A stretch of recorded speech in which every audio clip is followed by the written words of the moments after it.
রাসূল বলেছেন তিনটি পাপের কারণে তিনটি গজব নাযিল হয়।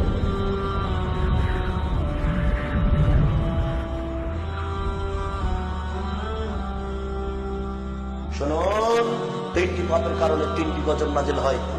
এক, শারেবুল খুমরা, যখন মানুষ নেশাদার দ্রব্য পান করবে, বিড়ি তামাক জর্দা সিগারেট গুল খাবে, তখনই এই বিপদ নেমে আসবে। দুই, জাহারাতুল কায়নাত, মেয়েরা যেদিন নাচবে, আশ্চর্য, প্রত্যেকটা প্রায় মোবাইলে মেয়ে নাচে, প্রায় দোকানে মেয়ে নাচে। আল্লাহ রাসূল এই কথা বলছেন যে 2 নম্বর পাপ মেয়ে যখন নাচবে।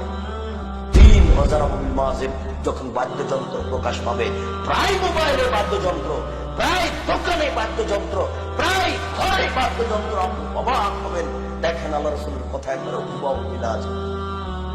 এই তিনটি পাপের কারণে তিনটি গজব নাযিল হয়। এক, ভূমিকম্প। দুই, আকার আকৃতি পরিবর্তন। তিন, সর্বধরনের সমস্যায়।